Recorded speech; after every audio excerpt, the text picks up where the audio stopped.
Hi guys, Dr. J here. Hopefully this will be the first installment of a series of videos that'll teach you how to lead worship with the guitar.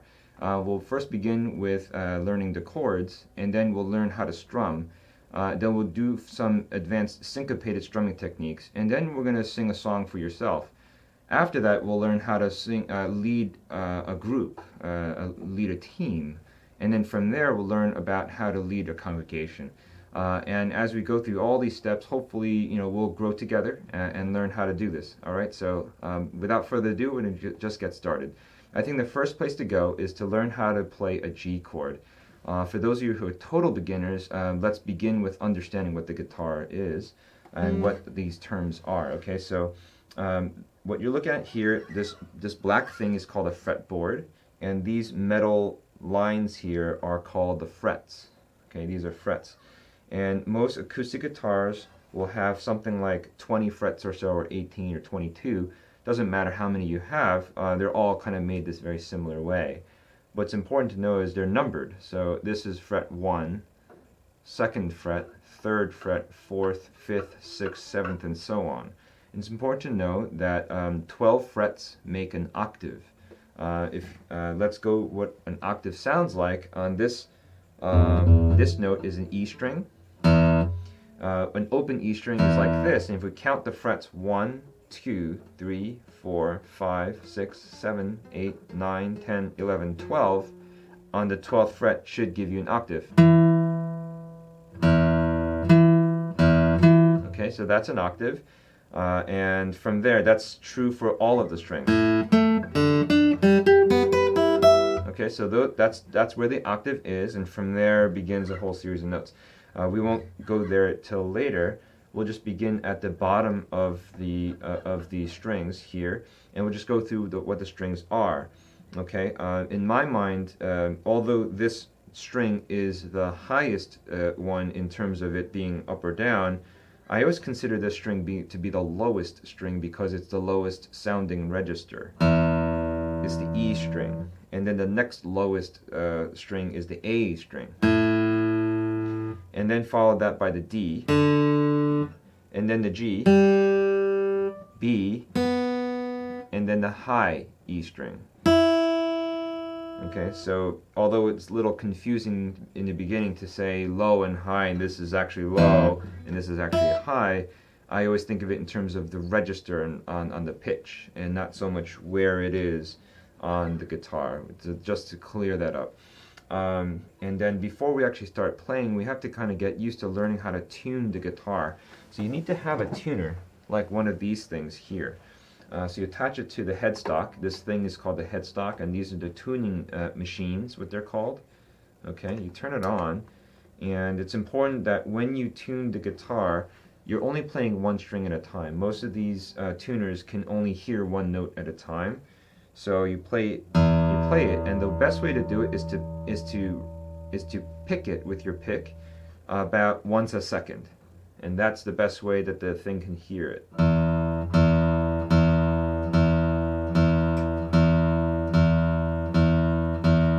the tuner from there, it's pretty straightforward in the sense that you can tell where it needs to be on the needle on most of these tuners. Go from there, string by string.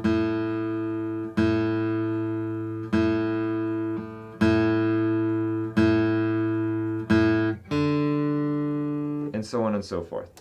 Okay, so now that we've tuned your guitar, and it's important to keep tuning them periodically because these strings do go out of tune very frequently.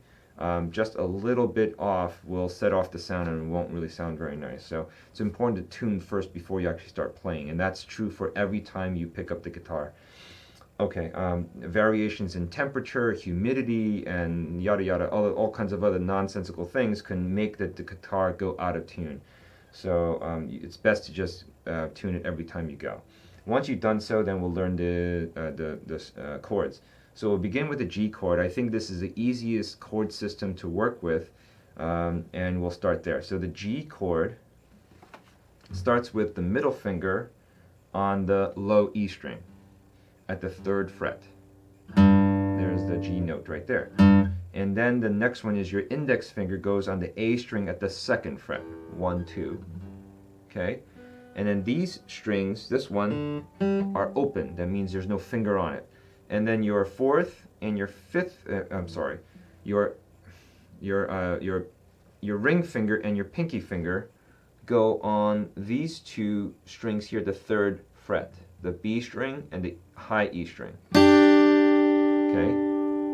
One pointer: when you play any note on a guitar, it's important that your finger position on the fret is as far towards your body as possible on the fret, while not actually resting on the fret. It's important that when your finger is on the fret, it's not on the fret, it is right beside it. You want it to be right next to the fret, but as far to your body as possible, not away. I'll give you a demonstration. If I put it here, I don't know if you can tell, there's that buzz. And then if I put my finger here next to the fret on the other side, it doesn't buzz. It has a nice resonant sound versus it being on this side. Okay, so if you want a good sound, you want your finger to be as far to the right of the fret as possible. And that's true for all of the notes. So I'll put my 3rd finger, my middle finger goes on the low E string of the 3rd fret. Your index finger goes on the 2nd fret of the A string. Okay, these two ring out as open strings. And then these two fingers go on the 3rd fret of the B and E, high E string, respectively. And to hear the sound of it, there's your G chord. Now, one thing, when you play it, if you're a beginner, you may notice that your sound may not be the same. That's okay. You're just getting started, and that's totally fine. Another hint how to make a good sound with this is that their finger needs to be curved when you place it on the fingerboard. You have to make sure your finger's only touching one string. My fingers are kind of on the thicker side. I don't know if you can see that, but it's kind of tough. So if you go like that as you press it on the fingerboard, if your finger falls flat instead of curved, the padding of the finger will then touch the string that's next to it. If you see what I mean by that, here's how my finger would be. Here's how my finger would be on that string, and if I make it flat, I don't know if you can see that, but it'll touch the A string, and if I do that, it'll mute that string. So this string will ring nicely, but then if I flatten the finger and make it go straight instead of curved, it'll touch the other string and then it'll mute it. So no matter what I do back here, it's not going to sound because this finger has now touched the A string. So if I do that, if I'm not careful, if I flatten my finger on the fingerboard, it's going to sound like this. And it won't sound as nice as this. So every string must be free to vibrate, and if the A string is being touched by the padding of my finger, if I'm flattening it, then I will not allow that string to resonate. And so how do you do that? How do I make sure the fingers are curved like that? And it feels like your fingers are hurting when it does that, and you're touching a metal string, a steel string, and it hurts. And you're like, what do I do with that? It's actually just muscle memory. So you need to develop finger strength in doing that. So it takes muscle memory, and it also takes a little bit of callus formation. So if you've never played a guitar before, you might find that it hurts the next day or the night of on your fingers, and it leaves these imprints over there. And your fingers, the skin of your finger kind of needs to develop a callus, and that takes a few days of hard practicing to get on your finger. Once you do that, then it won't hurt at all, and you'll develop some finger strength to go along with it. And you might notice if you don't practice your guitar regularly, the calluses go away, and then you're back to square one. So once you start playing, best to keep playing. Okay, so there's your G chord. And the first exercise for today, I think, will be best to practice from an open string position to get your fingers on that G chord as quickly as possible, like this. And then practice that. So why don't we practice that, and I'll give you some time right now. So let's go. 1, 2, 3, 4. Okay, and then off, and try it again.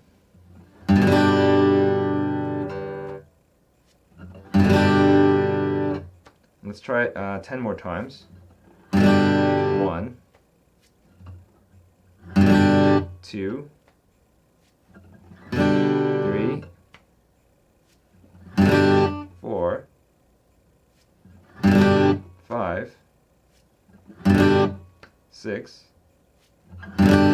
7, 8, 9, 10. Okay, after a while, you keep practicing it for yourself.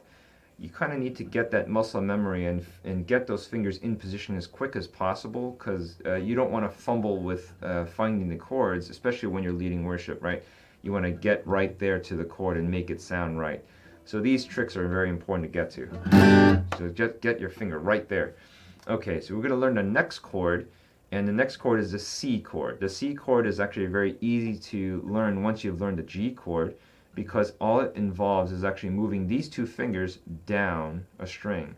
So your middle and your index finger, instead of playing the E and A string, you're going to move down. So this middle finger goes to the 3rd fret of the A string. This index finger goes to the 2nd fret of the D string. And these two fingers just stay. And let's ring that chord. There's your C. So the C chord is played starting from the A string, not the E. So it's important to not play that. If I play that, it sounds like this. Not terrible, but if you have sensitive ears, you'll notice the difference that this E string is playing open. And it's not perfectly a C chord. Okay. Instead of that, there's your C chord. Okay. So let's do that again and do the same exercise with the C chord. Okay, so let's do it 10 more times. 1, 2, 3, 4, 5, 6, 7, 8,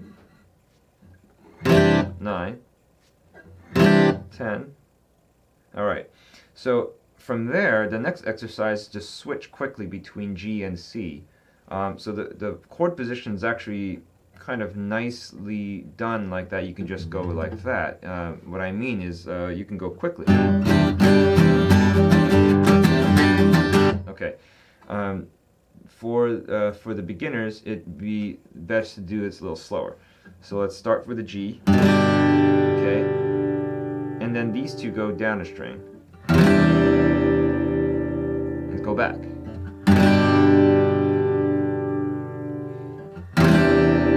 That's the next exercise, to be able to switch quickly between between chords, sorry.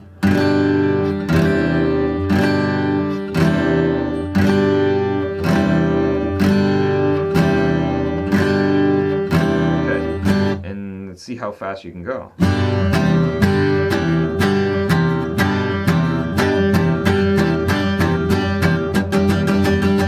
Okay, so you can go pretty quickly, and once you get the hang of it, then it's like, kind of locked into your muscle memory. All right, so that's the G and C chord. The next chord to learn in this family of chords in the G key is the D chord. And the D requires only 3 fingers. That's your index, middle, and ring finger, and they go here on the fingerboard. That is on the G string. You put your index finger on the 2nd fret and your ring finger on the 3rd fret of the B string there. And this one here, the middle finger goes on the 2nd fret of the E string. Okay? And the D chord is played starting from the D string. and you don't play these 2 strings, you only play these 4. There's the D. Okay, so there's your D chord. So this one also is a little tricky. Even though it's only 3 fingers, the 3 fingers are in close proximity with each other, and there is a strong tendency for this 4th finger, the ring finger, to collapse, and you'll end up sounding like this instead of this. You hear the difference?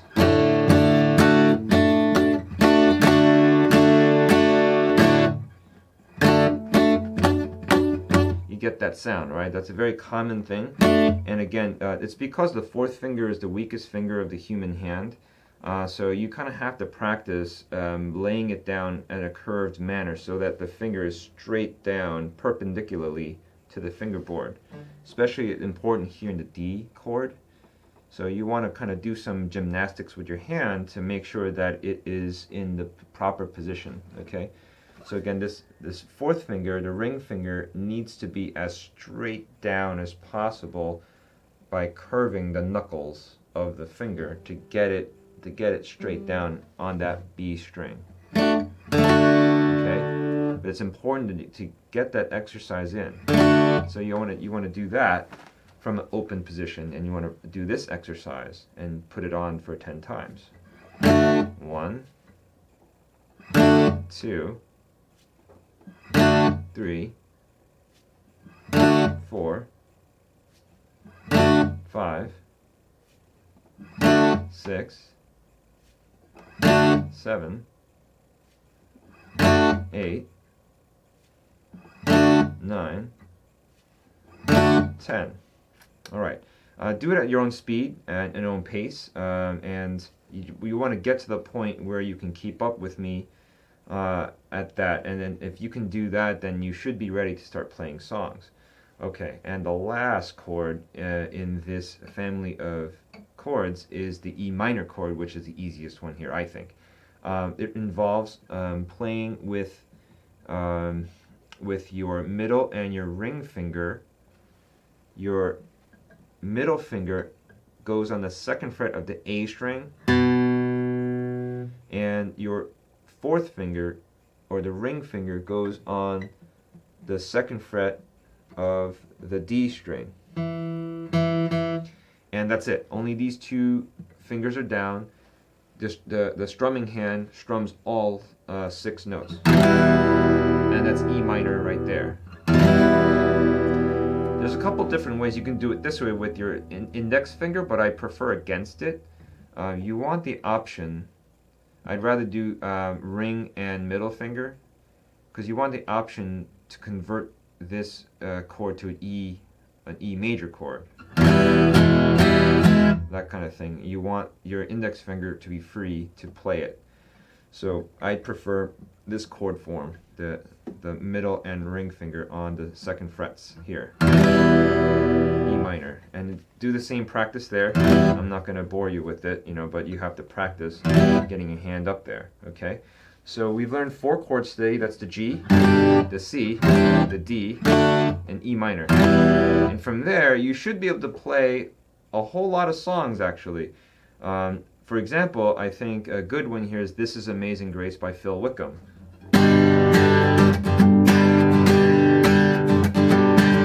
There's a C chord,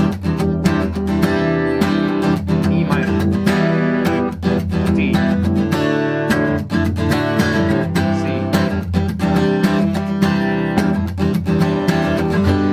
Okay, so just with those 4 chords, we can play a song, and this is not some kiddie song. This is a recording song, and you can find yourself playing a lot of songs with just these 4 chords.